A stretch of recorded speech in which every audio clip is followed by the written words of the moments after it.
Hello everyone, welcome to the new session. ഇന്ന് നമ്മൾ discuss ചെയ്യാൻ പോകുന്നത് ചൈൽഡ് റൈറ്റ്സ് ആൻഡ് പ്രൊട്ടക്ഷൻ എന്ന് പറഞ്ഞിട്ടുള്ള BEd സെക്കൻഡ് സെമസ്റ്റർ പേപ്പറിലെ 3rd യൂണിറ്റിന്റെ ഫസ്റ്റ് സെഷൻ ആണ് കേട്ടോ. ഈ 3rd യൂണിറ്റിന്റെ പേരാണ് child rights, laws, policies and institution. ഈ ചൈൽഡ് റൈറ്റ്സിനെ ബേസ് ചെയ്തിട്ട് എന്തൊക്കെ ലോസ് ആണുള്ളത്, എന്തൊക്കെ പോളിസീസ് ഉണ്ട്, എന്തൊക്കെ ഇൻസ്റ്റിറ്റ്യൂഷൻസ് ഉണ്ട്, ഇത്രയും കാര്യങ്ങളാണ് നമ്മൾ ഇന്ന് ഈ ഒരു ചാപ്റ്ററിൽ സെഷൻ 1 ആയിട്ട് ഡിസ്കസ് ചെയ്യാൻ പോകുന്നത്. Okay, so first introduction, we'll start with the introductory part. In order to effectively address the heinous crimes and sexual exploitation of children, the central and state governments enacted several laws and developed policies for child protection. നമ്മുടെ കുട്ടികൾക്കെതിരെ വളരെ അധികം അതിക്രമങ്ങളും sexual എക്സ്പ്ലോയിറ്റേഷൻസും വരുന്നത് കൊണ്ട് തന്നെ നമ്മുടെ state ഗവൺമെന്റ്സും central ഗവൺമെന്റ്സും ഒരുപാട് loss and policies ഈ കുട്ടികളുടെ പ്രൊട്ടക്ഷന് വേണ്ടിയിട്ട് ഇനാക്ട് ചെയ്തിട്ടുണ്ട് അല്ലെങ്കിൽ കൊണ്ടുവന്നിട്ടുണ്ട്. ഓക്കെ, സോ അതിൽ ഒരു ലോ ആണ് ജുവനൈൽ ഡെലിൻക്വൻസി എന്ന് പറയുന്നത്. എന്താണ് ഈ കൺസെപ്റ്റ് എന്നുള്ളത് വളരെ ഡീറ്റെയിൽ ആയിട്ട് നമ്മൾ ഈ ഒരു സെഷനിൽ നോക്കുന്നതാണ്. Next, juvenile justice and protection of children act 2015, Right to Free and Compulsory Education Act 2009, the Protection of Children from Sexual Offence Act, that is POCSO, the Prohibition of Child Marriage Act 2016 എന്ന് തുടങ്ങിയ ഒരുപാട് കാര്യങ്ങളാണ് നമ്മൾ ഈ ഒരു ചാപ്റ്ററിൽ വളരെ detail ആയിട്ട് ഡിസ്കസ് ചെയ്യാൻ പോകുന്നത്. So will start the concept with what is juvenile delinquency, എന്താണ് ഈ ഒരു കൺസെപ്റ്റ് എന്നുള്ളത് നമുക്ക് ഡീറ്റെയിൽ ആയിട്ട് നോക്കാം. Several antisocial behavior of children and adolescents is referred as delinquency. അതായത് കുട്ടികളിൽ പ്രധാനമായിട്ടും അഡോളസൻസിൽ കണ്ടുവരുന്ന പലതരത്തിലുള്ള വൈരുദ്ധ്യം ആയിട്ടുള്ള കുറച്ച് ബിഹേവിയറൽ ക്വാളിറ്റീസ് അല്ലെ, അവര് കുറച്ച് വ്യത്യസ്തമായിട്ടുള്ള കുറച്ച് സ്വഭാവങ്ങൾ കാണിക്കുന്നതിനെയാണ് ഡെലിൻക്വൻസി എന്ന് പറയുന്നത്. പ്രധാനമായിട്ടും ഈ ഒരു ഡെലിൻക്വൻസി എന്ന് പറഞ്ഞിട്ടുള്ള കാറ്റഗറിയിൽ 3 വിഭാഗമായിട്ടാണ് ഇതിനെ വേർതിരിച്ചിട്ടുള്ളത്. First one problem child, second one delinquents and third one criminals. ഇവര് ഈ 3 കൺസെപ്റ്റിലും ചെറിയ മാറ്റങ്ങളുണ്ട് കേട്ടോ. അപ്പൊ എന്തൊക്കെയാന്നുള്ളത് നോക്കാം. First one, what is A problem child? ഒരു കുട്ടി ഒരു പ്രോബ്ലം ചൈൽഡ് ആണെന്നുള്ളത് നമുക്ക് എപ്പോഴാണ് പറയാൻ പറ്റുക? അതിനൊരു എക്സാമ്പിൾ ആണ് ഇവിടെ കൊടുത്തിട്ടുള്ളത്. A child stealing the pen or book of his classmates. അതായത് ഒരു കുട്ടി ആ കുട്ടിയുടെ ക്ലാസ്സിൽ പഠിക്കുന്ന മറ്റു കുട്ടികളുടെ അല്ലെങ്കിൽ ഫ്രണ്ട്സിന്റെ ഒരു പെണ്ണ് കട്ടെടുക്കുകയോ അല്ലെങ്കിൽ ഒരു ബുക്ക് കട്ടെടുക്കുകയോ വാട്ടർ ബോട്ടിലോ എന്തോ ആവാ, ഇറേസറോ, ആ കുട്ടിക്ക് ഇഷ്ടപ്പെട്ടിട്ട് ആ കുട്ടി മറ്റുള്ള ഒരു സുഹൃത്തിൽ നിന്നും എന്തെങ്കിലും സ്റ്റീൽ ചെയ്യുകയാണെങ്കിൽ അല്ലെങ്കിൽ കട്ടെടുക്കുകയാണെങ്കിൽ ഇത്തരം കുട്ടികളെ നമുക്കൊരു പ്രോബ്ലം ചൈൽഡ് എന്ന് പറഞ്ഞിട്ടുള്ള ഒരു കാറ്റഗറിയിലാണ് പെടുത്താൻ പറ്റുന്നത്. Next one, delinquent. എന്താണ് delinquent? The same child but in a shop. ഇനി ഈ ഒരു സെയിം ടൈപ്പ് കുട്ടി തന്നെയാണ്, അതായത് കട്ടെടുക്കുന്നത് തന്നെയാണ്, പക്ഷെ അതൊരു ക്ലാസ് റൂം സെറ്റപ്പിലല്ല, അതൊരു ഷോപ്പ്, അതായത് കുറച്ചുകൂടെ ഒരു ബിഗർ സെറ്റപ്പിലാണ് ഇത്തരം ഒരു സ്റ്റീലിംഗ് നടക്കുന്നതെങ്കിൽ അതിനെ നമുക്ക് ഡെലിൻക്വന്റ് എന്ന് പറഞ്ഞിട്ടുള്ള കാറ്റഗറിയിൽ ഉൾപ്പെടുത്താവുന്നതാണ്. നെക്സ്റ്റ്, തേർഡ് വൺ ആണ് ക്രിമിനൽ. നമുക്ക് എപ്പോഴാണ് ഒരു കുട്ടി ക്രിമിനൽ ആണെന്ന് പറയാൻ പറ്റുന്നത്? An adult involve in stealing or looting. അതായത് ഈ ഒരു കട്ടെടുക്കൽ അല്ലെങ്കിൽ ഈ ഒരു ലൂട്ടിംഗ് എന്ന് പറഞ്ഞിട്ടുള്ള ഈ ഒരു തരം സ്റ്റീലിംഗ് കേസിൽ ഒരു അഡൾട്ട് കൂടെ ഇൻവോൾവ് ആയിട്ടുണ്ടെങ്കിൽ അതൊരു ക്രിമിനൽ കേസ് ആയിരിക്കും.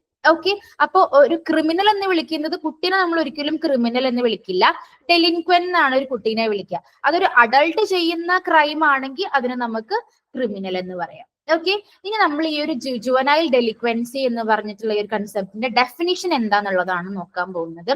Delinquents are children below the age of 18 who indulge in such antisocial acts which if committed by adults are legally publishable. അതായത് ഈ ഡെലിൻക്വൻസ് എന്ന് നമുക്ക് വിളിക്കാൻ പറ്റുന്നത് 18 വയസ്സിന് താഴെയുള്ള ഒരു കുട്ടി ഇത്തരം എന്തെങ്കിലും ഒരു ആന്റി സോഷ്യൽ ആക്ടിവിറ്റി ചെയ്യുകയാണെന്നുണ്ടെങ്കിൽ നമുക്കത് ആ ഒരു കുട്ടീനെ നമുക്ക് ഡെലിൻക്വന്റ് ആണെന്നുള്ളത് പറയാം. ഓക്കെ, ഇത് ഇനി അതൊരു അഡൾട്ട് ആണെന്നുണ്ടെങ്കിൽ അത് ലീഗലി പണിഷബിൾ ആണ് കേട്ടോ.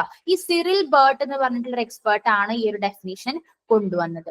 Delinquents are not sent to jail for their crimes but refer to borstal reformatory schools. ഈ 18 വയസ്സിന് താഴെയുള്ള കുട്ടികളും ഇത്തരം ആന്റി സോഷ്യൽ ആക്ട്സ് ചെയ്യുകയാണെങ്കിൽ അവർ നമ്മൾ ജയിലിലോട്ടല്ല പറഞ്ഞു വിടുക അല്ലെ. അവർക്ക് നമുക്കൊരു ജുവനൈൽ ഹോം എന്നൊക്കെ നിങ്ങൾ കേട്ടിട്ടുണ്ടാവും. അതിന്റെ ഒരു മറ്റു പേരാണ് ബോസ്റ്റൽ റീഫോർമേറ്ററി സ്കൂൾ എന്ന് പറയുന്നത്. ആ കുട്ടീനെ എല്ലാ തരത്തിലും റീഫോം ചെയ്ത് നമുക്കൊരു സാധാരണ ലൈഫിലോട്ട് കൊണ്ടുവരാൻ ഉള്ള ഒരു ദുർഗുണ പരിഹാര പാഠശാല എന്നൊക്കെ പറയില്ലേ, അതിനെയാണ് ബോസ്റ്റൽ റീഫോർമേറ്ററി സ്കൂൾ എന്ന് പറയുന്നത്. സോ ഒരു 18 വയസ്സിന് താഴെയുള്ള കുട്ടി ഇത്തരം ആന്റി സോഷ്യൽ ആക്ട്സ് ചെയ്യുകയാണെങ്കിൽ നമ്മൾ ആ കുട്ടീനെ ഡെലിൻക്വന്റ് എന്നാണ് വിളിക്കുക കേട്ടോ. Next, what are the causes of delinquency? ഇനി എന്തുകൊണ്ടാണ് കുട്ടികൾ ഇത്തരം ഒരു ക്രൈമിലോട്ട് അല്ലെങ്കിൽ ഒരു ആന്റി സോഷ്യൽ ആക്ടിലോട്ട് പോകുന്നത്, അതിന്റെ റൂട്ട് കോസ് എന്തൊക്കെയാണ് എന്നുള്ളതാണ് നോക്കാൻ പോകുന്നത്. So first one, familial problems ആവാം. അതായത് അതിൽ ഒരുപാട് കാര്യങ്ങൾ വരും. അട്ടർ പോവർട്ടി അല്ലെ, ആ കുട്ടിയുടെ ദാരിദ്ര്യം മേ ബി ഒരു റീസൺ ആവാം. ഇത്തരം ആന്റി സോഷ്യൽ ആക്ട്, അതായത് ഇത്തരം സ്റ്റീലിംഗ് എല്ലാം ചെയ്യുന്നത് വീട്ടിലെ പോവർട്ടി കാരണമാവാം. അല്ലെങ്കിൽ സിവിയർ ഹോം പ്രോബ്ലംസ്, വീട്ടിലെ എന്ത് തരം പ്രോബ്ലംസ് ഉണ്ടാവാം. സിംഗിൾ പാരന്റ്, ആ കുട്ടീനെ എന്താ പറയാ, പാരന്റ്സ് തമ്മിൽ എന്തെങ്കിലും ഇഷ്യൂ ഉണ്ടെങ്കിൽ ഒരു സിംഗിൾ പാരന്റ് മാത്രമാണ് ആ കുട്ടീനെ റൈസ് ചെയ്ത് കൊണ്ടുവരണമെങ്കിൽ അത്തരം കുട്ടികളിൽ പലതരത്തിലുള്ള ഇത്തരം ആന്റി സോഷ്യൽ ബിഹേവിയർ കാണാൻ ചാൻസ് ഉണ്ട്. അൺവാണ്ടഡ് ചൈൽഡ്, ഇനി എന്താ പറയാ, ആ കുട്ടീനെ വീട്ടുകാരുടെ ഒരു താല്പര്യവും ഇല്ലാതെ വളർത്തുന്ന കുട്ടികൾ ഉണ്ടായിരിക്കും അല്ലെ, അൺവാണ്ടഡ് ചൈൽഡ് എന്ന് പറഞ്ഞിട്ടുള്ള കാറ്റഗറിയിൽ അതാവാം. Parents over protection of child, may be ഓവറായിട്ട് പാരന്റ്സ് പ്രൊട്ടക്ട് ചെയ്യുകയാണെങ്കിലും കുട്ടികൾ ഇത്തരം ആന്റി സോഷ്യൽ ആക്ടിവിറ്റിയിലോട്ട് ചാടാനുള്ള ചാൻസ് ഉണ്ട്. ഡിനൈങ് ചൈൽഡ്, അതായത് എന്ത് പറഞ്ഞാലും കേൾക്കാത്ത കുട്ടികൾ അല്ലെ. No good role model in the family, ഫാമിലിയിൽ തന്റെ അച്ഛനോ അമ്മയോ ഒന്നും ആ കുട്ടിക്ക് ഒരു നല്ല റോൾ മോഡൽ അല്ല എന്നുണ്ടെങ്കിൽ അത്തരം കുട്ടികളും ഇത്തരം ആന്റി സോഷ്യൽ ആക്ടിവിറ്റീസിൽ പെടാൻ ചാൻസ് ഉണ്ട്. Absence of feeling of security, ഒരു സെക്യൂരിറ്റി ഫീലിംഗ് ഇല്ലാത്ത കുട്ടികൾ ഉണ്ടായിരിക്കും അല്ലെ പല ഫാമിലീസിലും. ആ ഒരു ടൈപ്പ് ഓഫ് കുട്ടികളും ഇത്തരം ആന്റി സോഷ്യൽ ആക്ടിവിറ്റീസിൽ പെടാനുള്ള ചാൻസ് ഉണ്ട്. സോ ഫാമിലിയൽ പ്രോബ്ലംസ് ഏത് തരത്തിൽ അത് ഓരോ കുട്ടിയും ഉൾപ്പെടുന്ന ഫാമിലിനനുസരിച്ചിരിക്കും. ഓക്കെ, സോ നെക്സ്റ്റ് വൺ, എൻവയോൺമെന്റൽ problems. Friendship with anti social elements, bad recreational media like blue films etcetera generate severe emotional disturbance in youth. ഇനി ഒരു കുട്ടി ജീവിക്കുന്നത് എന്ത് ടൈപ്പ് ഓഫ് എൻവയോൺമെന്റ് ആണെന്നുള്ളത് വളരെ ഇമ്പോർട്ടന്റ് ആണ് കേട്ടോ. ഈ കുട്ടിയുടെ ഫ്രണ്ട്ഷിപ്പ് എന്ത് തരത്തിലാണ്, ആ കുട്ടിയുടെ ഫ്രണ്ട്സിൽ ഇത്തരം ആന്റി സോഷ്യൽ എലമെന്റ്സ് യൂസ് ചെയ്യുന്ന കുട്ടികളുണ്ടോ? അത്തരം കുട്ടികളാണെന്നുണ്ടെങ്കിൽ ഈ ഒരു കുട്ടി പല റിക്രിയേഷണൽ മീഡിയ, അതായത് നമുക്കറിയാം നമ്മുടെ ഓൺലൈൻ സോഷ്യൽ മീഡിയ എന്ന് പറയുന്നത് വളരെ ഡേഞ്ചർ ആയിട്ടുള്ള ഒരു മീഡിയയാണ്. അത് നമ്മൾ എങ്ങനെ യൂസ് ചെയ്യുന്നു എന്നുള്ളതനുസരിച്ചിട്ടിരിക്കും. അപ്പൊ കുട്ടികൾ പലതരത്തിലും ഇതിനെ ബാഡ് ആയിട്ട് യൂസ് ചെയ്യുകയാണെങ്കിൽ ആ കുട്ടി പലതരത്തിലുള്ള ആന്റി സോഷ്യൽ ആക്ടിവിറ്റിയിൽ ഉൾപ്പെടാനും ചാൻസ് ഉണ്ട്. അപ്പോൾ ഇത്തരം എലമെന്റ്സ് എല്ലാം, ഈ എൻവയോൺമെന്റൽ ഇഷ്യൂസ് ഒരു കുട്ടീനെ പലതരത്തിൽ ആ കുട്ടിന്റെ ഇമോഷണൽ ബാലൻസിനെ എഫക്ട് ചെയ്യും. Okay, next one, school related factors. അതായത് absence of order and discipline in school. ഇനി സ്കൂളില് ഒരു പ്രത്യേകം ഒരു ഓർഡറോ കാര്യങ്ങളോ ഒന്നുമില്ല, അല്ലെങ്കിൽ ഒരു ഡിസിപ്ലിൻ കീപ്പ് ചെയ്യുന്ന ഒരു സ്കൂൾ അല്ലാന്നുണ്ടെങ്കിൽ ആ കുട്ടികൾ ഏത് തരത്തിലായിരിക്കും റൈസ് ചെയ്ത് വരാം? Harassment and power അംഗ്രി teachers. ഇനി കുട്ടികളെ പലതരത്തിൽ ഹരാസ് ചെയ്യാം, അത് ടീച്ചേഴ്സിന്റെ സൈഡിൽ നിന്നാവാം, ഫ്രണ്ട്സിന്റെ സൈഡിൽ നിന്നാവാം. ടീച്ചേഴ്സ് ആ കുട്ടീനെ പലതരത്തിലും അറ്റാക്ക് ചെയ്യുന്ന ടൈപ്പ് ആണെന്നുണ്ടെങ്കിൽ കുട്ടികൾ പലതരത്തിലുള്ള പ്രശ്നങ്ങൾ നേരിടും. Forcing the child to do beyond their capacities etcetera. ഇനി ഒരു കുട്ടീനെ നമ്മള് ആ കുട്ടീന്റെ പരിധിക്കപ്പുറം വീണ്ടും ചെയ്യണം, പഠിക്കണം എന്ന് പറഞ്ഞ് ഫോഴ്സ് ചെയ്യുകയാണെന്നുണ്ടെങ്കിൽ അത്തരം കുട്ടികൾ ഈ ഒരു ഇമോഷണൽ ബാലൻസ് ഇല്ലാതായിട്ട് പലതരത്തിലുള്ള ആന്റി സോഷ്യൽ ആക്ടിവിറ്റീസിലും ചെന്ന് ചാടാനുള്ള ചാൻസ് ഉണ്ട്. സോ സ്കൂൾ റിലേറ്റഡ് കാര്യങ്ങളും മേ ബി ആവാം കോഴ്സ്. നെക്സ്റ്റ് വൺ എന്ന് പറയുന്ന പേഴ്സണൽ ഫാക്ടേഴ്സ് ആണ്. അതായത് മെന്റൽ കോൺഫ്ലിക്ട്സ്. ഇനി പേഴ്സണലി ആ കുട്ടിക്ക് എന്തെങ്കിലും ഒരു ടൈപ്പ് ഓഫ് കോൺഫ്ലിക്ട്സ് ആ കുട്ടി നേരിടുന്നുണ്ടെങ്കിൽ അതൊരു ചാൻസ് ആവാം. Generally males are more prone to it's males ആണ് കേട്ടോ. അത് generally males are more prone to maladjustment than females. അതായത് ഈ ഒരു മെന്റൽ കോൺഫ്ലിക്ട്സ് പോലുള്ള പ്രശ്നങ്ങളും ബാക്കി പല പേഴ്സണൽ ഫാക്ടേഴ്സും ജനറലി മെയിൽസിനാണ് കുറച്ചുകൂടെ കൂടുതലായിട്ട് ഉണ്ടാവുന്നത് ഫീമെയിൽസിനെക്കാളും. അതുകൊണ്ട് തന്നെയാണ് മെയിൽസ് ഇത്തരം ഈ ഒരു ക്രൈം കൂടുതൽ ചെയ്യുന്നതും ആൺകുട്ടികളാണല്ലോ അല്ലെ. അപ്പൊ അത് ഈ ഒരു പേഴ്സണൽ ഫാക്ടേഴ്സ് എന്ത് വേണേലും ആവാം. സോ ഇതെല്ലാം ഡെലിൻക്വൻസിന്റെ റീസൺസ് ആണ്. ഇതിൽ ഏതാന്നുള്ളത് ആ ഒരു കുട്ടി ജീവിക്കുന്ന സാഹചര്യം, ആ കുട്ടീനെ റൈസ് ചെയ്ത് കൊണ്ടുവന്നിട്ടുള്ള ആ ഒരു ഫാമിലി ബാക്ക്ഗ്രൗണ്ടും എല്ലാം അനുസരിച്ചിട്ടിരിക്കും what what is the reason of the delinquency. അപ്പൊ ഇതാണ് മേജർ ഡെലിൻക്വൻസി റീസൺസ് വരുന്നത്. ഇനി ഇത്തരം പ്രോബ്ലംസ് ഉള്ള കുട്ടികളെ നമുക്ക് എങ്ങനെ റീഫോം ചെയ്യാം? റീഫോമിംഗ് ദ ഡെലിൻക്വൻസ് എന്ന് പറഞ്ഞിട്ടുള്ള ഒരു ടോപ്പിക്കാണ് നമ്മൾ ഡിസ്കസ് ചെയ്യുന്നത്. Juvenile delinquents are separated from criminals and send to remand homes. ഈ റീഫോം ചെയ്യാൻ ഉദ്ദേശിക്കുന്ന ഒന്നുമല്ല, ആ കുട്ടീനെ നമുക്ക് എങ്ങനെ ആ ഒരു കണ്ടീഷനിൽ നിന്നും തിരിച്ചു കൊണ്ടുവരാം എന്നുള്ളതാണ്. ഓക്കെ, അപ്പോ ആ ഒരു തിരിച്ചുവരവ് മുൻകൂട്ടി കണ്ടിട്ട് തന്നെയാണ് 18 വയസ്സിന് താഴെയുള്ള കുട്ടികളെ നമ്മൾ ഒരിക്കലും ജയിലിൽ വിടാറില്ല അല്ലെ. അവരെ നമ്മളൊരു റിമാൻഡ് ഹോം അല്ലെങ്കിൽ ഒരു ജുവനൈൽ ഹോം, പോസ്റ്റൽ റീഫോമേറ്ററി ഹോം എന്നൊക്കെ പറയുന്നത് എന്താന്ന് വെച്ചാൽ ആ കുട്ടീനെ അഡൾട്ട്സിൽ നിന്നും സെപ്പറേറ്റ് ചെയ്തിട്ട് ആ കുട്ടീനെ തിരിച്ചു കൊണ്ടുവരാനുള്ള പല കാര്യങ്ങളും ചെയ്യാൻ വേണ്ടിയിട്ടാണ്. ആ പ്രധാനമായിട്ടും അവരെ നമ്മൾ ക്രിമിനൽസുമായിട്ട് അടുപ്പിക്കാറില്ല, അവരെ നമ്മൾ റിമാൻഡ് ഹോംസിലോട്ടാണ് പറഞ്ഞു വിടാറ്. Skill training, dramatics, social work and appreciation opportunities are involve. നിങ്ങൾ പല സിനിമകളിലും കണ്ടിട്ടുണ്ടായിരിക്കും. എന്റെ വീട് അപ്പൂന്റെ ആണെന്ന് എനിക്ക് തോന്നുന്നു, എനിക്ക് ഓർമ്മ വരുന്നില്ല. അത്തരം ഫിലിംസിലൊക്കെ നമ്മൾ കണ്ടു അല്ലെ, നമ്മൾ ആ ഒരു ജുവനൈൽ ഹോമിലോട്ട് പറഞ്ഞു വിടുന്ന കുട്ടികളെ പലതരത്തിലുള്ള സ്കിൽ ട്രെയിനിങ്സ് കൊടുക്കാറുണ്ട്, അല്ലെങ്കിൽ അവർക്ക് അവരുടെ ഒരു കോൺഫിഡൻസ് ബിൽഡപ്പ് ചെയ്യാൻ ഉള്ള ഒരു അപ്രിസിയേഷൻ കിട്ടുന്ന തരത്തിലുള്ള പല ഓപ്പർച്യൂണിറ്റീസ് കൊടുക്കാറുണ്ട്. സോഷ്യൽ വർക്ക്സിൽ അവരെ include ചെയ്യിപ്പിക്കാറുണ്ട്.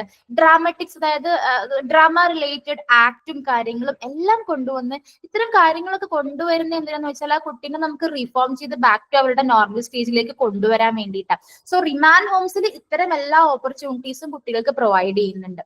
They should be provided with opportunities to live in healthy and congenial environments and not falling back to the old environment. അപ്പൊ അതുകൊണ്ട് തന്നെ ഇത്തരം റിമാൻഡ് ഹോംസ് പ്രധാനമായിട്ടും ഫോക്കസ് ചെയ്യുന്നത് ഒരു ഹെൽത്തി ലൈഫ് ആ കുട്ടിക്ക് മുന്നോട്ട് ലീഡ് ചെയ്യാനുള്ള ഒരു ഓപ്പർച്യൂണിറ്റി പ്രൊവൈഡ് ചെയ്യാണ് അല്ലെ.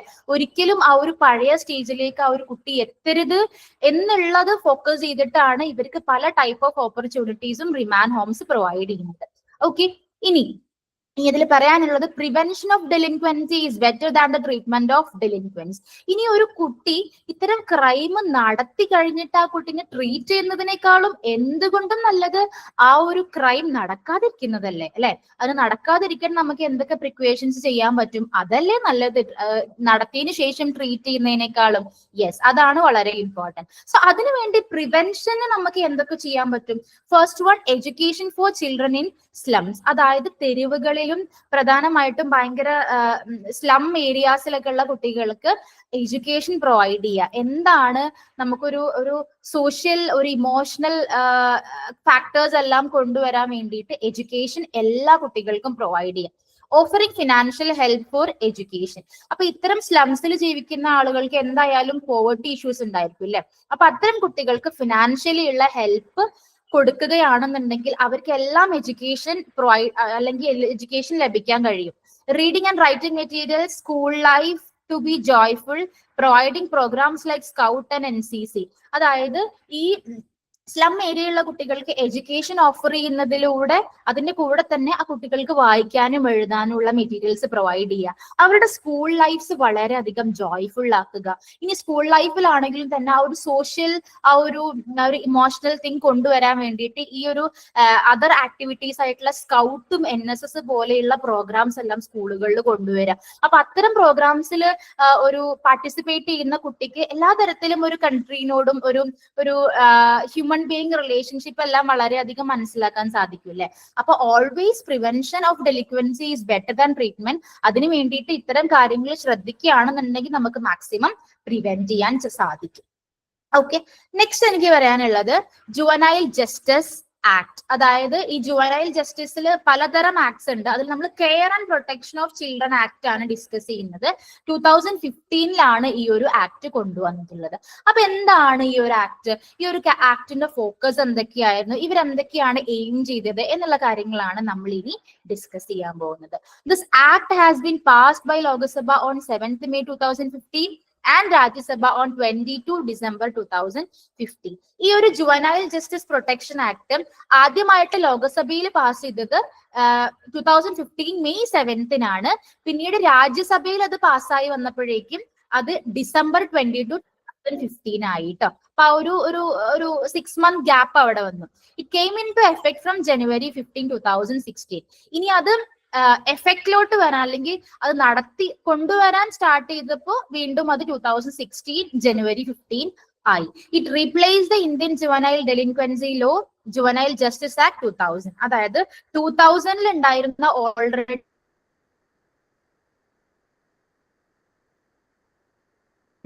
ഈ ഒരു ജുവനൈൽ ജസ്റ്റിസ് ആക്ടിനെ റീപ്ലേസ് ചെയ്തിട്ടാണ് 2015 ഈ ഒരു ജുവനൈൽ ജസ്റ്റിസ് പ്രൊട്ടക്ഷൻ ആക്ട് വന്നത്. ഓക്കെ, ഇനി ഒരു ആക്ടിന്റെ കീ പ്രൊവിഷൻസ് എന്തൊക്കെയാണെന്നുള്ളത് നോക്കാം. First one, complete separation between children in need of care and protection and juveniles in conflict with the law. അതായത് ഇത്തരം ഒരു അതിക്രമങ്ങളിലേക്ക് കടക്കാൻ സാധ്യതയുള്ള കുട്ടികൾ ഉണ്ടായിരിക്കും അല്ലെ, ആ കുട്ടികളും ഓൾറെഡി ഇത്തരം അതിക്രമങ്ങൾ നടത്തി അതിന്റെ ശിക്ഷ അനുഭവിക്കുന്ന കുട്ടികളും തമ്മിലൊരു കംപ്ലീറ്റ് സെപ്പറേഷൻ വേണം. ഓക്കെ, അപ്പോ ഇത്തരം ആക്ട് നടത്താൻ ചാൻസ് ഉള്ള കുട്ടികൾക്ക് കംപ്ലീറ്റ് ആയിട്ടുള്ള ഒരു കെയർ ആൻഡ് പ്രൊട്ടക്ഷൻ പ്രൊവൈഡ് ചെയ്യാം. ഓക്കെ, അതാണ് നമുക്ക് ഫസ്റ്റ് ഈ ഒരു ആക്ടിന്റെ ഒരു പ്രൊവിഷൻ എന്ന് പറയുന്നത്. Next one, juvenile has been defined as anyone who has not completed the age of 18 years. നമ്മൾ ഓൾറെഡി പറഞ്ഞു 18 വയസ്സിന് താഴെയുള്ള കുട്ടികൾ ഇത്തരം ക്രൈംസ് നടത്തുകയാണെങ്കിൽ ആ കുട്ടികളെയാണ് നമ്മൾ ജുവനൈൽ എന്ന് പറയുന്നത് അല്ലെങ്കിൽ ഡെലിൻക്വൻസി എന്ന് പറയുന്നത്. Provision for introducing a juvenile police unit and designation of at least one police officer in each station as a child-friendly officer. അതായത് ഈ ഒരു പോലീസ് സെക്ഷനിൽ തന്നെ ഈ ഒരു ജുവനൈൽ പോലീസ് യൂണിറ്റ് എന്ന് പറഞ്ഞിട്ടുള്ള ഒരു സെക്ഷൻ ഇൻട്രൊഡ്യൂസ് ചെയ്തു.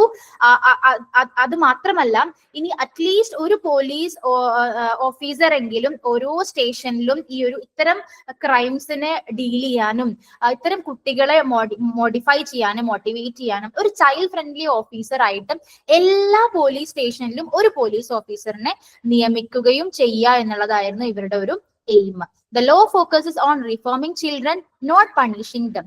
ഈ ഒരു ജുവനൈൽ ജസ്റ്റിസ് പ്രൊട്ടക്ഷൻ ആക്ട് പ്രധാനമായിട്ടും ഫോക്കസ് ചെയ്തത് കുട്ടികളെ റീഫോം ചെയ്യുക എന്നുള്ളതാണ്. അതായത് അവരുടെ പഴയ ലൈഫിലോട്ട് അവരെ കൊണ്ടുവരാൻ മാക്സിമം അവരെ ഹെൽപ്പ് ചെയ്യുക, അവർക്ക് അതിന് വേണ്ട കെയറും പ്രൊട്ടക്ഷനും കാര്യങ്ങളും കൊടുക്കുക. അല്ലാതെ അവരെ ക്രിമിനൽസിനെ പണിഷ് ചെയ്യുന്ന പോലെ ഒരുപാട് അടിച്ചിട്ടും ഒന്നും കാര്യമില്ല അല്ലെ. പണിഷിങ് എന്ന് പറയുന്നത് ഇതിനൊരു ബെസ്റ്റ് ഓപ്ഷൻ അല്ല. ആ കുട്ടീനെ മാക്സിമം കെയർ ചെയ്തിട്ട് ഒരു പഴയ ലൈഫിലോട്ട് കൊണ്ടുവരാൻ ശ്രമിക്കുക എന്നുള്ളതാണ് ഈ ഒരു ലോന്റെ പ്രധാനമായിട്ടുള്ള target. Special board to handle cases involving children in conflict with law. ഇത്തരം പ്രോബ്ലങ്ങൾ അനുഭവിക്കുന്ന കുട്ടികൾ, ഇത്തരം ആക്ട്സ് ചെയ്ത് ലോ നേരിടുന്ന കുട്ടികളെ ഹാൻഡിൽ ചെയ്യാൻ വേണ്ടിയിട്ട് ഒരു സ്പെഷ്യൽ ബോർഡിനെ നിയമിച്ചു.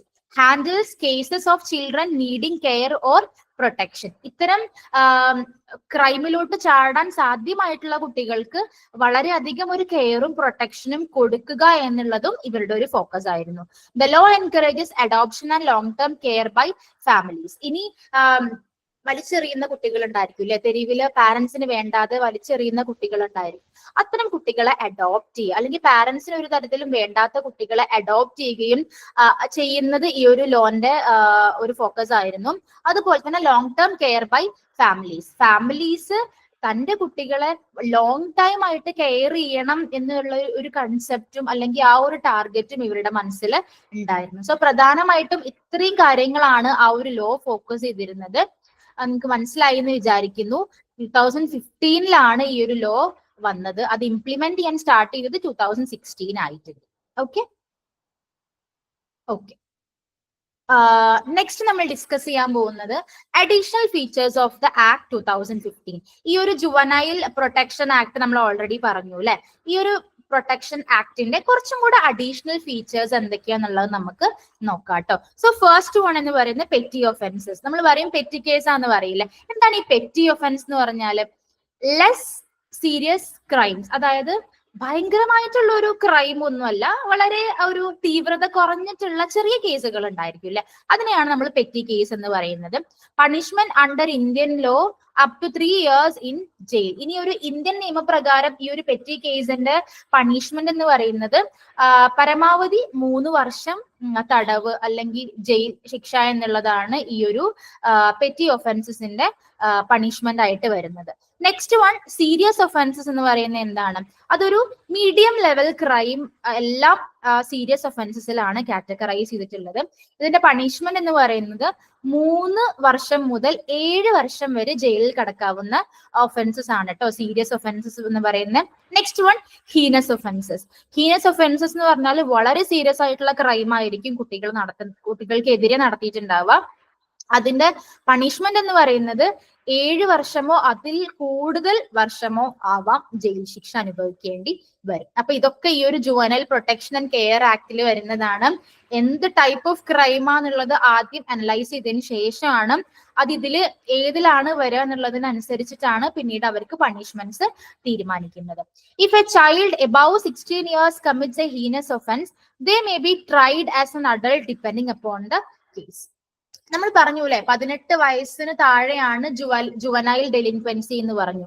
ഇനി ഇൻ കേസ് 16 വയസ്സിന് മുകളിലുള്ള ഒരു കുട്ടി വളരെ ഹീനസ് ആയിട്ടുള്ള ഒരു ഒഫൻസ് ചെയ്യുകയാണ്, വളരെ ഒരു സീരിയസ് ആയിട്ടുള്ള ഒഫൻസ് ചെയ്യുകയാണെന്നുണ്ടെങ്കിൽ മേ ബി അത് ആ കേസ് എത്ര ഇമ്പോർട്ടന്റ് ആണോ അതനുസരിച്ചിട്ട് ചിലപ്പോൾ ആ കുട്ടീനെ ജുവനൈലിൽ നിന്നും അഡൾട്ട് എന്ന് പറഞ്ഞിട്ടുള്ള ഒരു കൺസിഡറേഷൻ കൊടുക്കാം. അത് ആ കുട്ടി ചെയ്യുന്ന ക്രൈമിനനുസരിച്ചിട്ടിരിക്കും. First reviewed by the juvenile justice board to decide how the case should proceed. അപ്പൊ ഈ ഒരു കേസ് ആദ്യം റിവ്യൂ ചെയ്യുന്നത് ജുവനൈൽ ജസ്റ്റിസ് ബോർഡ് ആയിരിക്കും. അവരാണ് ഈ ഒരു കേസിനെ ഏത് തരത്തിൽ പ്രൊസീഡ് ചെയ്യണം, അത് അഡൾട്ട് ഡിപ്പെൻഡന്റോട്ടിലാക്കണോ അതോ ജുവനൈലിൽ ഒതുങ്ങുന്നതാണോ എന്നുള്ളത് തീരുമാനിക്കുന്നത് ജുവനൈൽ ജസ്റ്റിസ് ബോർഡ് ആയിരിക്കും.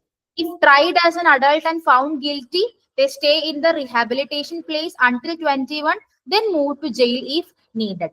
ഇനി ആ ഒരു സീരിയസ് ക്രൈം ചെയ്ത ആ ഒരു 16 വയസ്സുള്ള കുട്ടീനെ അത് അത്രയും ഒരു സീരിയസ് കേസ് ആയതുകൊണ്ട് നമ്മളത് അഡൾട്ട് എന്ന് പറഞ്ഞിട്ടുള്ള ഒരു കാറ്റഗറിയിലോട്ട് മാറ്റി എന്ന് വിചാരിക്കുക.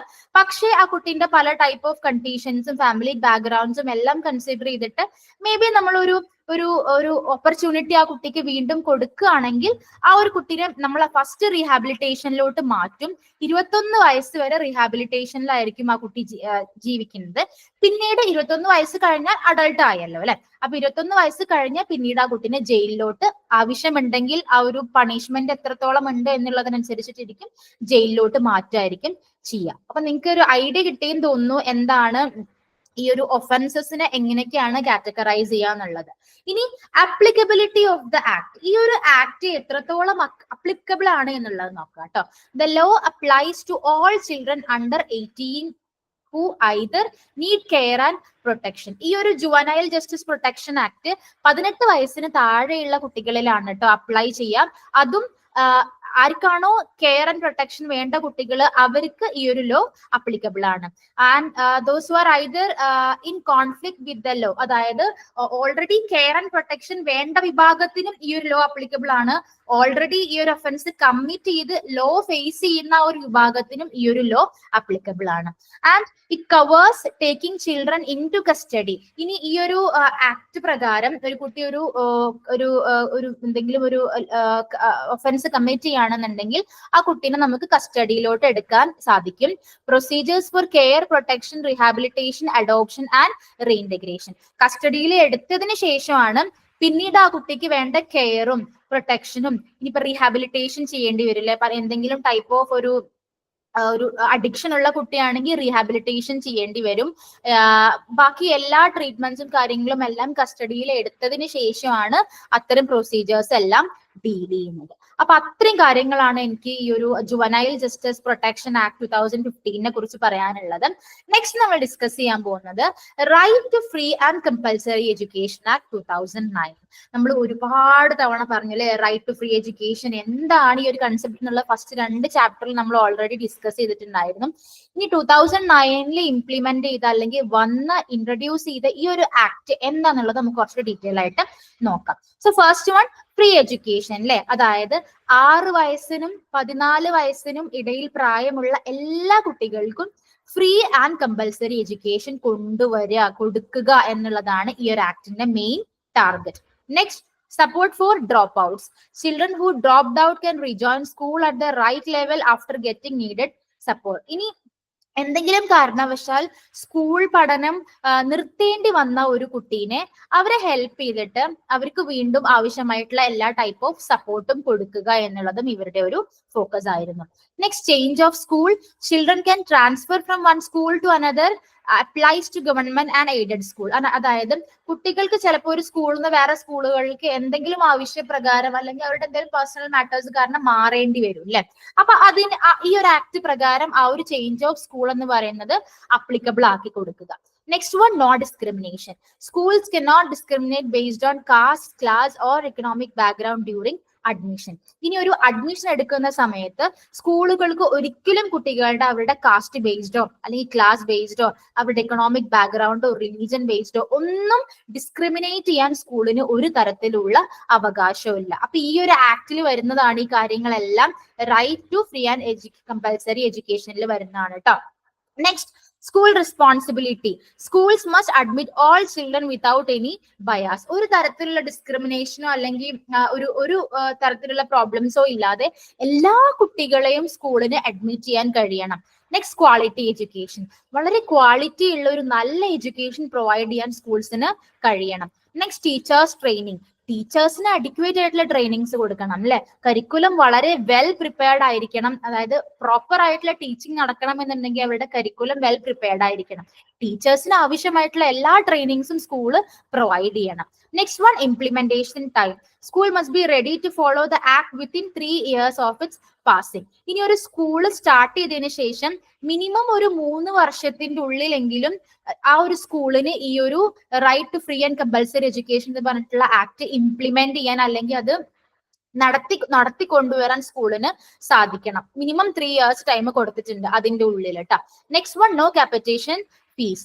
Demanding extra money for admission as a criminal offence. അതായത് ഡൊണേഷൻ ഫീ അല്ലെങ്കിൽ വേറെ ക്യാപിറ്റേഷൻ ഫീ എന്നെല്ലാം പറഞ്ഞിട്ട് എക്സ്ട്രാ മണി അഡ്മിഷന് വേണ്ടി വാങ്ങുന്നതും ഒരു ക്രിമിനൽ ഒഫൻസ് ആണ് ഈ ഒരു right to free and compulsory education act പ്രകാരം. നെക്സ്റ്റ് അതിൽ വരുന്നതാണ് duties of teachers. Regularity and punctuality in coming to school, completing the portions of syllabus within allotted time. അതായത് ടീച്ചേഴ്സ് വളരെ റെഗുലർ ആയിട്ടും പങ്ക്ച്വൽ ആയിട്ടും സ്കൂളുകളിൽ വരിക. ഒരു ദിവസം വന്നിട്ട് പിന്നെ ഒരാഴ്ചക്ക് വരാതിരിക്കുന്ന ടീച്ചർ ആണെങ്കിൽ അവരുടെ കരിക്കുലം അവിടെ വളരെ സക്സസ്ഫുൾ ആയിട്ട് കംപ്ലീറ്റ് ചെയ്യാൻ പറ്റുമോ? സിലബസ് കംപ്ലീറ്റ് ചെയ്യാൻ പറ്റുമോ? ഇല്ല. അപ്പൊ ടീച്ചേഴ്സിന്റെ regularity and punctuality is very important. അങ്ങനെയാണെങ്കിൽ മാത്രമേ അവർക്ക് പോർഷൻസ് വളരെ എളുപ്പത്തിൽ കംപ്ലീറ്റ് ചെയ്യാൻ പറ്റുള്ളൂ ആ ഒരു അലോട്ട് ചെയ്ത ടൈമിന്റെ ഉള്ളിൽ. നെക്സ്റ്റ് വൺ ഈ ഒരു ആക്ടിൽ വരുന്നതാണ് പ്രൈമറി ലെവൽ ഓഫ് എഡ്യൂക്കേഷൻ ആണെങ്കിൽ, അതായത് 1st standard to 5th standard പറയുന്ന ആ ഒരു കാറ്റഗറിയാണ് പ്രൈമറി ലെവൽ. ഈ പ്രൈമറി ലെവലില് മിനിമം 60 കുട്ടികൾക്ക് 2 ടീച്ചേഴ്സ് എങ്കിലും ഉണ്ടായിരിക്കണം എന്നുള്ളതാണ് ഈ ഒരു ആക്ട് പ്രകാരം പറയുന്നത്. 60 കുട്ടികൾക്ക് 2 ടീച്ചേഴ്സ് എന്ന് പറഞ്ഞിട്ടുള്ള ഒരു റേഷ്യോ. അതായത് മാക്സിമം നോക്കുകയാണെങ്കിൽ 1:40 റേഷ്യോ. അതായത് 40 കുട്ടികൾക്ക് ഒരു ടീച്ചർ എന്ന് പറഞ്ഞിട്ടുള്ള റേഷ്യോ. ഓക്കെ, അതാണ് പ്രൈമറി ലെവലില്. ഇനി മിഡിൽ ലെവൽ ആണെന്നുണ്ടെങ്കിൽ, അതായത് 6 to 8 ആ ഒരു കാറ്റഗറി ആണെന്നുണ്ടെങ്കിൽ സയൻസ്, മാത്സ്, സോഷ്യൽ, ലാംഗ്വേജ് ഈ എല്ലാ സബ്ജക്ട്സിനും ഓരോ ടീച്ചേഴ്സ് വീതം റിക്വയർഡ് ആണ്. അല്ലാതെ മാത്സ് എടുക്കുന്ന ടീച്ചർക്കും സയൻസ് എടുക്കുക അങ്ങനെ കഴിയില്ല. സെപ്പറേറ്റ് ആയിട്ട് ഓരോ സബ്ജക്ട്സിനും 6 to 8 സ്റ്റാൻഡേർഡിലുള്ള കുട്ടികൾക്ക് സെപ്പറേറ്റ് ആയിട്ടുള്ള ടീച്ചേഴ്സിനെ അലോട്ട് ചെയ്യണം. അത്രയും കാര്യങ്ങളാണ് കേട്ടോ എനിക്ക് ആ ഒരു ഫ്രീ ആൻഡ് കമ്പൽസറി എഡ്യൂക്കേഷനെ കുറിച്ചിട്ട് പറയാനുള്ളത്. നെക്സ്റ്റ് നമ്മുടെ ടോപ്പിക് എന്ന് പറയുന്നത് പോക്സോ കേസ്. എന്താണ് ഈ പോക്സോ? പോക്സോന്റെ ഡെഫിനിഷൻ ആണ് protection of children from sexual offence act. ഇതാണ് പോക്സോ എന്ന് പറയുന്നത്. 2012 കേട്ടോ ഈ ഒരു കേസ് വന്നത്. നമ്മൾ പലരും കേട്ടിട്ടുള്ള ഒരു പേരായിരിക്കും പോക്സോ എന്ന് പറയുന്നത് അല്ലെ. അപ്പൊ ഈ ഒരു ആക്ട് പ്രാബല്യത്തിൽ വന്നത് November 14, 2012 This has been enacted to protect children from offenses of sexual abuse and exploitation and pornography. അതായത് കുട്ടികളെ പലതരത്തിലുള്ള സെക്ഷൽ അബ്യൂസുകളിൽ നിന്നും പലതരത്തിലുള്ള സെക്ഷൽ എക്സ്പ്ലോയിറ്റേഷനിൽ നിന്നും പോണോഗ്രഫിയിൽ നിന്നും എല്ലാം കുട്ടികളെ പ്രൊട്ടക്ട് ചെയ്യാൻ വേണ്ടിയിട്ടാണ് ഈ ഒരു പോക്സോ എന്ന് പറഞ്ഞിട്ടുള്ള ആക്ട് കൊണ്ടുവന്നിട്ടുള്ളത്. എന്തൊക്കെയാണ് ഈ ഒരു ആക്ടിന്റെ സാലന്റ് ഫീച്ചേഴ്സ് നോക്കാം. First one, strict punishments. അതായത് ആ കുട്ടി എത്രത്തോളം വളരെ സീരിയസ് ആയിട്ടുള്ള ഒരു ക്രൈമിലാണോ ആ കുട്ടി ഉൾപ്പെട്ടിട്ടുള്ളത്, അല്ലെങ്കിൽ എത്രത്തോളം ആ ഒരു ക്രൈം സീരിയസ് ആണോ അതനുസരിച്ചിട്ടാണ് അത് നടത്തിയ ആൾക്കുള്ള പണിഷ്മെന്റ് തീരുമാനിക്കുന്നത്. ഇൻക്ലൂഡ്സ് ജയിൽ ടൈം എന്തായാലും ജയിൽ ശിക്ഷ ഉണ്ടായിരിക്കും. ജയിൽ ശിക്ഷ മാത്രമായിരിക്കില്ല, അതിന്റെ കൂടെ ഒരു ഫൈന് കൂടെ അടയ്ക്കാനുണ്ടായിരിക്കും. നമ്മൾ കേട്ടിട്ടുണ്ട് അല്ലെ, 10 വർഷം തടവും 1.5 ലക്ഷം രൂപ പിഴയും എന്ന് കേട്ടിട്ടില്ലേ? അപ്പൊ എന്തായാലും ജയിൽ കാലഘട്ടവും ഉണ്ടായിരിക്കും, ഒരു ഫൈനും ഉണ്ടായിരിക്കും. Next one, the court decides the amount of fine. ഇനി എത്രത്തോളം എമൗണ്ട് ഈ ഒരു നടത്തിയ ക്രിമിനൽ കൊടുക്കണം എന്നുള്ളത് കോർട്ട് ഡിസൈഡ് ചെയ്യുന്നതാണ് കേട്ടോ. അത് ആ ഒരു ക്രൈമിന്റെ ഇന്റൻസും ബാക്കി എല്ലാ സാഹചര്യങ്ങളും എല്ലാം അനുസരിച്ചിട്ടാണ് കോർട്ട് എത്ര ഇയർ ഓഫ് ജയിൽ ശിക്ഷ ഉണ്ടായിരിക്കും, എത്ര ഫൈൻ അടയ്ക്കണം എന്നുള്ളത് തീരുമാനിക്കുന്നത്. അപ്പൊ അത് ഒരു സ്ട്രിക്ട് പണിഷ്മെന്റ്സ് എന്തായാലും ഒരു സാലിയന്റ് ഫീച്ചർ ആണ് പോക്സോ കേസിൽ ഉൾപ്പെടുന്നവര് എല്ലാവരും അനുഭവിക്കേണ്ടി വരും. Next, aggravated offences, harsher punishment if the offender is someone in power or trust. അതായത് ഇനി ഈ ഒരു ഒഫൻസ് നടത്തുന്ന ആള് ഒരു പവറിൽ ഇരിക്കുന്ന ഒരാളോ അല്ലെങ്കിൽ ഏറ്റവും കൂടുതൽ വിശ്വാസം കൊടുക്കേണ്ട ഒരാളോ ആണെങ്കിൽ, ഫോർ എക്സാമ്പിൾ ഒരു പോലീസ് ഓഫീസർ ആണെങ്കിൽ, അല്ലെങ്കിൽ ഒരു ടീച്ചർ ആണ്, അല്ലെങ്കിൽ ഒരു പബ്ലിക് സെർവന്റ് ആണ് ഇത്തരം ഒഫൻസ് ചെയ്യുന്നെന്നുണ്ടെങ്കിൽ അവർക്ക് വളരെയധികം ഹാർഷറായിട്ടുള്ള പണിഷ്മെന്റ്സ് ആയിരിക്കും ഈ ഒരു ഒഫൻസ് ഈ ഒരു പോക്സോ കേസിൽ ഉണ്ടായിരിക്കുക. നെക്സ്റ്റ് വൺ, ഇനി ഈ പോക്സോയിൽ തന്നെ പല ടൈപ്പ് ഓഫ് പണിഷ്മെന്റ്സ് ഉണ്ട് കേട്ടോ, കാറ്റഗറൈസ് ചെയ്തിട്ടുണ്ട്. First one, penetrative sexual assault. അതായത് 7 വർഷം തടവും, സ്റ്റാർട്ടിങ് 7 വർഷമാണ്, അത് മേ ബി ലൈഫ് ലോങ് ആവാം, പ്ലസ് ഫൈനും കൂടെ ഉള്ള ഒരു പണിഷ്മെന്റ് ആണ് പെനട്രേറ്റീവ് സെക്ഷൽ അസോൾട്ട് എന്ന് പറയുന്നത്. നെക്സ്റ്റ്, അത് അഗ്രിവേറ്റഡ് സെക്ഷൽ അസോൾട്ട് ആണെങ്കിൽ മിനിമം 10 വർഷം തടവും ടു ലൈഫ് ലോങ് ആവാം, പ്ലസ് അവരുടെ ഫൈനും എന്തായാലും ഉണ്ടായിരിക്കും. ഇനി സെക്ഷൽ അസോൾട്ട് ആണെങ്കിൽ ചെറിയ രീതിയിലുള്ള എന്തെങ്കിലും ഒരു സെക്ഷൽ കേസ് ആണെന്നുണ്ടെങ്കിൽ മിനിമം 3 ഇയേഴ്സ് ഓഫ് പണിഷ്മെന്റും അത് മാക്സിമം ടു 5 ഇയേഴ്സ് വരെ ആവാം, പ്ലസ് ഫൈനും എന്തായാലും ഉണ്ടായിരിക്കും. ഇനി ഒരു സെക്ഷൽ ഹറാസ്മെന്റ് ആണ് ഇഷ്യൂ എന്നുണ്ടെങ്കിൽ മാക്സിമം 3 വർഷം വരെ തടവും അതിന്റെ കൂടെ പിഴയുമാണ് പണിഷ്മെന്റ് ഉണ്ടാവുക. അത് ആ ഒരു കേസിന്റെ തീവ്രത എത്രത്തോളം ഉണ്ട് എന്നുള്ളതിനനുസരിച്ചിട്ടാണ് പണിഷ്മെന്റ് ഏത് ടൈപ്പ് എന്നുള്ളത് തീരുമാനിക്കുന്നത്. Next one, child friendly procedures. The act ensures that children are treated gently during investigation and trials. ഇനി ഇത്തരം ആക്ടിൽ പെടുന്ന കുട്ടികൾ ഉണ്ടായിരിക്കും അല്ലെ, അവരെ വളരെ ജെന്റ്ലി ആണ് ട്രീറ്റ് ചെയ്യുക. അവർക്ക് ഒരു തരത്തിലുള്ള മാനസിക സംഘർഷങ്ങളോ ഒന്നും ഇൻവെസ്റ്റിഗേഷന്റെ ഭാഗമായിട്ട് കൊടുക്കാറില്ല. അതിനുവേണ്ടി പ്രത്യേകം അവർ ശ്രദ്ധിക്കാറുണ്ട്. ഒരു ചൈൽഡ് ഫ്രണ്ട്ലി അറ്റ്മോസ്ഫിയർ കൊടുക്കാൻ വേണ്ടി ശ്രമിക്കും. Next, special courts are set up for the faster and sensitive handling of cases. ഇത്തരം പോക്സോ കേസസ് ഹാൻഡിൽ ചെയ്യാൻ വേണ്ടിയിട്ട്, ഇത് വളരെ സെൻസിറ്റീവ് ആയിട്ടുള്ള ഒരു കേസാണ് അല്ലെ പോക്സോ എന്ന് പറയുന്നത്. അപ്പൊ അത്തരം കേസസ് ഹാൻഡിൽ ചെയ്യാനും വളരെ പെട്ടെന്ന് അതിന്റെ കാര്യങ്ങൾ തീരുമാനമാക്കാനും സ്പെഷ്യൽ കോർട്ട് തന്നെ സെറ്റപ്പ് ചെയ്തിട്ടുണ്ട് പോക്സോ കേസ് ഡീൽ ചെയ്യാൻ വേണ്ടിയിട്ട്. ഈ next one, intent to commit an offense. Even if someone tries but fails to commit an offense, it is still punishable. അതായത് ഇനി ഒരു പോക്സോ കേസ് ചെയ്ത ആളാവണം എന്നില്ല, ഈ ഒരു ഇത്തരം അതിക്രമം ചെയ്യാൻ ഒരുങ്ങുന്ന ആള് മേ ബി അത് നടക്കാതെ, എന്തെങ്കിലും കാരണവശാൽ നടക്കാതെ അതിന്ന് മാറി വരേണ്ടി വരും അല്ലെ. അപ്പൊ അത്തരം ഒരു ഒഫൻസ് ചെയ്യാൻ ശ്രമിക്കുന്ന ആളുകൾക്കും ശിക്ഷ എന്തായാലും ഉണ്ടായിരിക്കും, അത് പണിഷബിൾ ആണ്.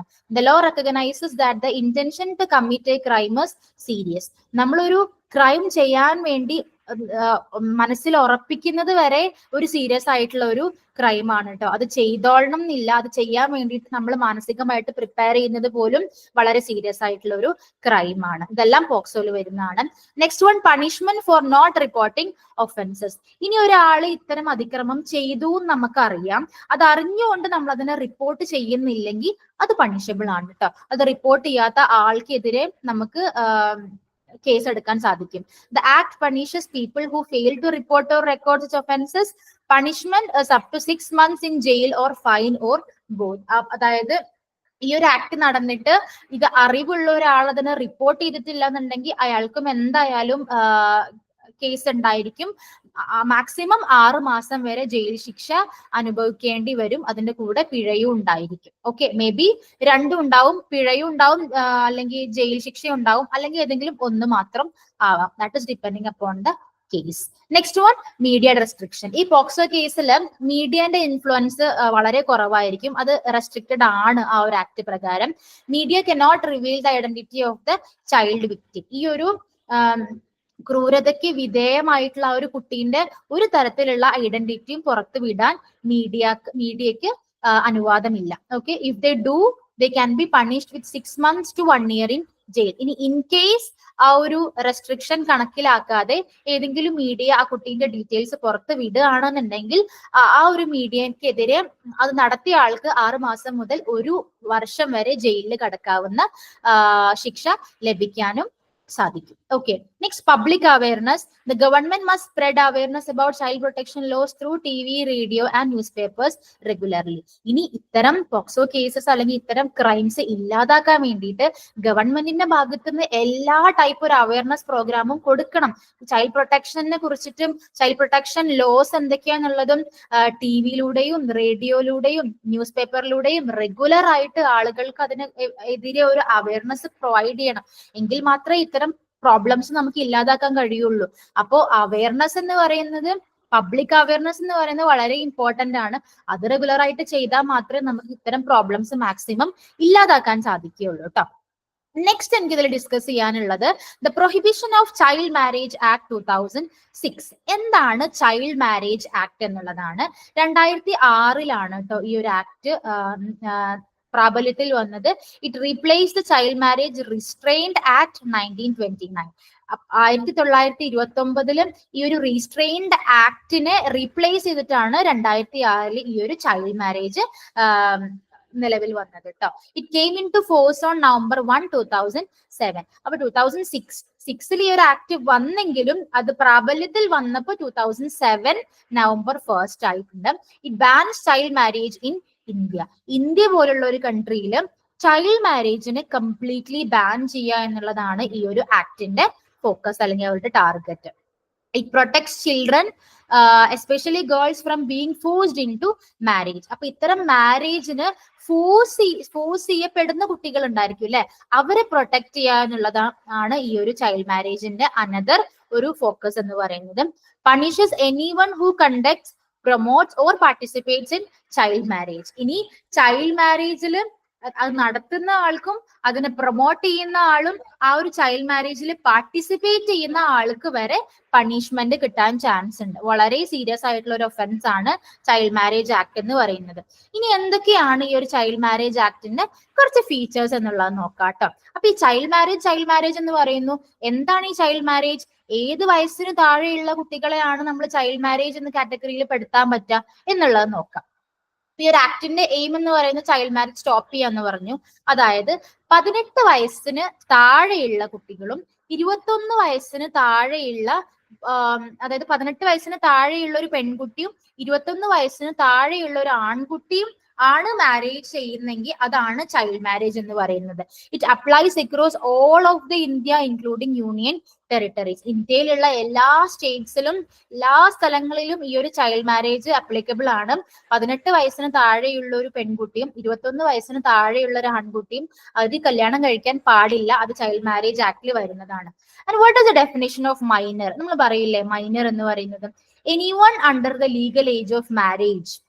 അതായത് നമ്മൾ പറഞ്ഞിട്ടുള്ള മാരേജിന്റെ ഈ ഒരു ലീഗൽ ഏജിന്റെ താഴെ വരുന്ന ആൺകുട്ടി ആയിക്കോട്ടെ പെൺകുട്ടി ആയിക്കോട്ടെ അവരെ നമ്മൾ മൈനർ എന്നാണ് പറയുക. Marriage is voidable. എന്താണ് voidable? A child marriage is not automatically cancelled. ഒരു ചൈൽഡ് മാരേജിനെ നമുക്ക് ഒരിക്കലും ഓട്ടോമാറ്റിക്കലി ക്യാൻസൽ ചെയ്യാൻ കഴിയില്ല, നടന്നിട്ടുണ്ടെങ്കിൽ in case to. It becomes void if one of the people involved chooses to cancel it. അപ്പോൾ ഈ ഒരു ചൈൽഡ് മാരേജ് നടന്നതിന് ശേഷം അതിലുള്ള പാർട്ട്ണറിലുള്ള ഏതെങ്കിലും ഒരാള് അതിന് ക്യാൻസൽ ചെയ്യാൻ ഒരുങ്ങുകയാണെന്നുണ്ടെങ്കിൽ മാത്രമേ നമുക്ക് ക്യാൻസൽ ചെയ്യാൻ പറ്റുള്ളൂ. ഒരാൾ തീരുമാനിക്കുകയാണ് എനിക്ക് ഈ ഒരു ബന്ധം വേണ്ട, ക്യാൻസൽ ചെയ്യണം എന്ന് പറയുകയാണെങ്കിൽ മാത്രമേ നമുക്ക് ആ ഒരു ചൈൽഡ് മാരേജിനെ ക്യാൻസൽ ചെയ്യാൻ പറ്റുള്ളൂ. അല്ലാതെ ചൈൽഡ് മാരേജ് ആണെന്ന് പറഞ്ഞിട്ട് നമുക്ക് ഓട്ടോമാറ്റിക്കലി ഒരു മാരേജിനും ക്യാൻസൽ ചെയ്യാൻ സാധിക്കില്ല. ഇനി മാരേജ് ഇസ് ഓട്ടോമാറ്റിക്കലി വോയിഡ്. ഇനി എപ്പോഴാണ് നമുക്ക് ചൈൽഡ് മാരേജിനെ ഓട്ടോമാറ്റിക് ആയിട്ട് ക്യാൻസൽ ചെയ്യാൻ പറ്റുമെന്നറിയോ? അതിന് ചില കണ്ടീഷൻസ് ഉണ്ട്. If the child was taken from guardians by force, deceit or bribery. അതായത് അവരുടെ പാരന്റ്സിൽ നിന്നും ആ ഒരു കുട്ടീനെ വളരെ എന്താ പറയാ ഫോഴ്സ് ചെയ്തിട്ട് ആ കുട്ടീനെ ചൈൽഡ് മാരേജ് നടത്തുക അല്ലെ, അല്ലെങ്കിൽ പാരന്റ്സിൽ നിന്നും അവരുടെ അനുവാദം ഇല്ലാതെ തന്നെ ആ കുട്ടീനെ ഫോഴ്സ് ചെയ്ത് മാരേജിലോട്ട് പ്രേരിപ്പിക്കുക, അല്ലെങ്കിൽ ആ കുട്ടീനെ കടത്തിക്കളഞ്ഞ് ചൈൽഡ് മാരേജ് ചെയ്യുക. ഇത്തരം കേസസ് ആണെന്നുണ്ടെങ്കിൽ നമുക്ക് ആ മാരേജിനെ ഓട്ടോമാറ്റിക്കലി ക്യാൻസൽ ചെയ്യാൻ പറ്റും കേട്ടോ. The marriage was മെന്റ് four child trafficking or immoral purpose. അതായത് ഇനി ചൈൽഡ് ട്രാഫിക്കിന്റെ ഭാഗമായിട്ടോ അല്ലെങ്കിൽ എന്തെങ്കിലും ഇമ്മോറൽ ആക്ടിവിറ്റിന്റെ ഭാഗമായിട്ടോ നടന്ന മാരേജ് ആണെന്നുണ്ടെങ്കിൽ നമുക്ക് അതിനെ ഓട്ടോമാറ്റിക്കലി ക്യാൻസൽ ചെയ്യാനുള്ള നിയമമുണ്ട്. അല്ലാന്നുണ്ടെങ്കിൽ നമുക്ക് അതിനെ ഓട്ടോമാറ്റിക്കലി ക്യാൻസൽ ചെയ്യാനൊന്നും കഴിയില്ല. നടന്നത് തന്നെ ആയിരിക്കും. Next one, maintenance. If the girl leaves or is abandoned, the husband or his parents must pay for her living expenses. ഇനി ഒരു പെൺകുട്ടിയെ, ഒരു മൈനർ ആയിട്ടുള്ള ഒരു പെൺകുട്ടിയെ, 18 വയസ്സിന് താഴെയുള്ള ഒരു പെൺകുട്ടിയെ കാണാതാവുകയോ അല്ലെങ്കിൽ എവിടെയെങ്കിലും ഒറ്റപ്പെട്ടു പോവുകയോ ചെയ്യുകയാണെങ്കിൽ ആ കുട്ടിയുടെ പാരന്റ്സോ അല്ലെങ്കിൽ ആ കുട്ടിയുടെ ഹസ്ബൻഡോ ആ കുട്ടീനെ എല്ലാ തരത്തിലും ആ കുട്ടീന്റെ ലിവിങ് എക്സ്പെൻസ് നടത്തി കൊടുക്കാൻ, അതിന് പേ ചെയ്യാൻ, അത് നടത്തി കൊടുക്കാൻ അവർക്ക് അവകാശമുണ്ട്. അവരത് ചെയ്തേ പറ്റുള്ളൂ. അത് അവരുടെ റോളാണ്. Okay, next, marriage prohibition officer. ഇനി ഹെൽപ്പ് സ്റ്റോപ്പ് ചൈൽഡ് മാരേജ്. ഇനി എല്ലാ എന്താ പറയാ സ്റ്റേറ്റ്സിലും അല്ലെങ്കിൽ എല്ലാ ഡിസ്ട്രിക്റ്റിലും ഒരു മാരേജ് പ്രൊഹിബിഷൻ ഓഫീസർ ഉണ്ടായിരിക്കും. ഈ ഓഫീസറിന്റെ പ്രധാനമായിട്ടുള്ള ജോലി എന്ന് പറയുന്നത് ചൈൽഡ് മാരേജ് സ്റ്റോപ്പ് ചെയ്യുക എന്നുള്ളതാണ്. Appointed by state government. State government ആണ് ഈ ഒരു പ്രൊഹിബിഷൻ ഓഫീസറെ, മാരേജ് പ്രൊഹിബിഷൻ ഓഫീസറെ അപ്പോയിന്റ് ചെയ്യുന്നത് സ്റ്റേറ്റ് ഗവൺമെന്റ് ആണ്. Also helps in spreading awareness. അപ്പോൾ ഇയാളുടെ മെയിൻ ഡ്യൂട്ടി എന്ന് പറയുന്നത് ചൈൽഡ് മാരേജ് സ്റ്റോപ്പ് ചെയ്യുക, അതുപോലെ തന്നെ ആളുകളുടെ ഇടയിൽ, പബ്ലിക്കിന്റെ ഇടയിൽ അവയർനെസ് പ്രൊവൈഡ് ചെയ്യുക അല്ലെങ്കിൽ കൊടുക്കുക എന്നുള്ളതാണ് ഇയാളുടെ പ്രധാനമായിട്ടുള്ള role. Okay, next, what are the offences and punishment under this act. ഈ ഒരു ചൈൽഡ് മാരേജ് നമ്മൾ പറഞ്ഞു അല്ലെ, ഈ ചൈൽഡ് മാരേജിന്റെ ഈ ഒരു ആക്ടില് എന്തൊക്കെ ഒഫൻസസ് വരാം നമുക്ക് നോക്കാം. Punishment for an adult male, അതായത് ഒരു 18 വയസ്സിന് മുകളിലുള്ള ഒരു ആളാണ് ഒരു പെൺകുട്ടിയെ കല്യാണം കഴിക്കുന്നത് എന്നുണ്ടെങ്കിൽ, അതായത് 21 വയസ്സാണ് കേട്ടോ ടാർഗറ്റ്, പക്ഷെ 18 വയസ്സിന് മുകളിലുള്ള ഒരാള് ആണ് ഈ കുട്ടീനെ കല്യാണം കഴിക്കുന്നതെന്നുണ്ടെങ്കിൽ 2 വർഷം വരെ തടവും അല്ലെങ്കിൽ 1 ലക്ഷം രൂപ പിഴയുമായിരിക്കും ഇയാൾക്ക് കിട്ടാവുന്ന പണിഷ്മെന്റ് എന്ന് പറയുന്നത്. ഇനി punishment for others involve, anyone who conducts, helps, promote child marriage, അതായത് ചൈൽഡ് മാരേജ് നടത്തുകയോ അത് നടത്താൻ വേണ്ടി പ്രേരിപ്പിക്കുകയോ അതിൽ പാർട്ടിസിപ്പേറ്റ് ചെയ്യുന്ന ആളുകൾക്ക് 2 വർഷം വരെ തടവും 1 ലക്ഷം വരെ പിഴയും ഉണ്ടാവാം. മേ ബി അത് കേസ് അനുസരിച്ചിട്ടാണ്, ഏതെങ്കിലും ഒന്നോ അല്ലെങ്കിൽ ഫൈനും ശിക്ഷയും ഒരുമിച്ചും ഉണ്ടാവാട്ടോ. ഇനി നെക്സ്റ്റ്, ഇതിന്റെ ഈ ഒരു പണിഷ്മെന്റ് എന്ന് പറയുന്നത് ആ ഒരു ക്രൈമിന്റെ സീരിയസ്നെസ് അനുസരിച്ചിട്ടിരിക്കും. Offences under this act are cognizable, അതായത് ഈ ഒരു ചൈൽഡ് മാരേജ് നടത്തുന്ന ഒരു ആളിനെ നമുക്ക് പോലീസിന് ഒരു വാറണ്ടും ഇല്ലാതെ അറസ്റ്റ് ചെയ്യാനുള്ള അവകാശമുണ്ട്. ഒരു റിട്ടേൺ വാറന്റിന്റെ ആവശ്യമില്ല. ദേ കൻ അറസ്റ്റ്, ആ ഒരു സിറ്റുവേഷനിൽ വെച്ചിട്ട് തന്നെ അവരെ അറസ്റ്റ് ചെയ്യാൻ പറ്റും. നോൺ ബെയിലബിൾ ആണ്, അതായത് ജാമ്യം ഇല്ലാത്ത കേസാണ്. ചൈൽഡ് മാരേജ് എന്ന് പറയുന്നത് നോൺ ബെയിലബിൾ ഒഫൻസ് ആണ്. When child marriage is automatically cancelled, എങ്ങനെയാണ് ചൈൽഡ് മാരേജ് ഓട്ടോമാറ്റിക്കലി ക്യാൻസൽ ആവുന്നത്? If the child is taken away or tricked out of the guardian custody. നമ്മൾ ഓൾറെഡി പറഞ്ഞു അല്ലെ, നമ്മുടെ പാരന്റ്സിന്റെ കസ്റ്റഡിയിൽ നിന്നും കുട്ടീനെ എന്തെങ്കിലും തരത്തിൽ മാറ്റി നിർത്തി ആ കുട്ടീനെ വഞ്ചിച്ചെല്ലാം നടത്തുന്ന മാരേജ് ആണെങ്കിൽ ആ ഒരു മാരേജ് ഓട്ടോമാറ്റിക്കലി ക്യാൻസൽ ആവും കേട്ടോ. Next one, if the child is forced or disabled to leave their place, ആ കുട്ടീന്റെ ജീവിക്കുന്ന സ്ഥലത്തിൽ നിന്നും ആ കുട്ടീനെ വളരെ ഫോഴ്സ് ചെയ്തിട്ട് അവിടുന്ന് മാറണം എന്നെല്ലാം പറഞ്ഞ ആ കുട്ടീനെ വലിച്ചെറിയുന്ന ഒരു കേസ് ആണെങ്കിലും അത്തരം ചൈൽഡ് മാരേജസും ഓട്ടോമാറ്റിക്കലി ക്യാൻസൽ ചെയ്യാൻ പറ്റും. If the child sold or trafficked after marriage or used for immoral activities, ഈ കുട്ടീനെ ആഫ്റ്റർ മാരേജിന് ശേഷം ഈ കുട്ടീനെ വിൽക്കുകയോ അല്ലെങ്കിൽ വേറെ പല ഇമ്മോറൽ ആക്ടിവിറ്റീസിന് വേണ്ടിയിട്ട് മാരേജിന് ശേഷം യൂസ് ചെയ്യുകയോ ചെയ്യുകയാണെങ്കിലും ആ ഒരു ചൈൽഡ് മാരേജിനെ നമുക്ക് ഓട്ടോമാറ്റിക്കലി ക്യാൻസൽ ചെയ്യാൻ പറ്റും കേട്ടോ. ഇനി നമ്മുടെ ലാസ്റ്റ് ടോപ്പിക് ആണ് ഇന്നത്തെ സെക്ഷന്റെ, what is child marriage prohibition officer and their duties. നമ്മൾ ഓൾറെഡി പറഞ്ഞു, സ്റ്റേറ്റ് ഗവൺമെന്റ് ഇംപ്ലിമെന്റ് ചെയ്യുന്ന അല്ലെങ്കിൽ കൊണ്ടുവരുന്ന ഒരു ചൈൽഡ് മാരേജ് ഓഫീസർ ഉണ്ടായിരിക്കും എന്ന് പറഞ്ഞു. ഇയാളുടെ ഡ്യൂട്ടീസ് എന്തൊക്കെയാന്നുള്ളതാണ്. ഫസ്റ്റ് വൺ നമ്മൾ ഓൾറെഡി പറഞ്ഞു, ചൈൽഡ് മാരേജ് സ്റ്റോപ്പ് ചെയ്യുക, അതിന് എന്ത് നെസസറി ആക്ഷൻസ് വേണമെങ്കിലും അയാൾക്ക് എടുക്കാൻ പറ്റും. Collect evidence to help with legal cases, അതായത് ഇപ്പൊ ഓൾറെഡി നടന്ന കേസസ് കാണുന്നുണ്ടെങ്കിലും അതിന്റെ എവിഡൻസ് കളക്ട് ചെയ്യുക എന്നുള്ളതാണ്. Educate and warn locals not to support or participate in child marriage, child marriage support ചെയ്യരുത്, അതുപോലെ പാർട്ടിസിപ്പേറ്റ് ചെയ്യരുത് എന്നുള്ള ഒരു അവയർനെസ്സും എഡ്യൂക്കേഷനും ലോക്കൽ പീപ്പിൾസിന് കൊടുക്കുക എന്നുള്ളത് അയാളുടെ ഉത്തരവാദിത്വമാണ്. Create awareness about the Ham of child marriage, child marriage എത്രത്തോളം ബുദ്ധിമുട്ടുള്ള കാര്യമാണോ എന്നുള്ള ഇതിനെ കുറിച്ചിട്ട് ഒരു അവയർനെസ് കൊടുക്കാൻ അയാൾ ബാധ്യസ്ഥനാണ്. Involve the community in fighting against it. അതായത് ചൈൽഡ് മാരേജിന് എതിരെ പ്രവർത്തിക്കുന്ന ഒരു കമ്മ്യൂണിറ്റി ഉണ്ടാക്കുകയും അതിൽ ഇൻവോൾവ് ആവുകയും ചെയ്യണം.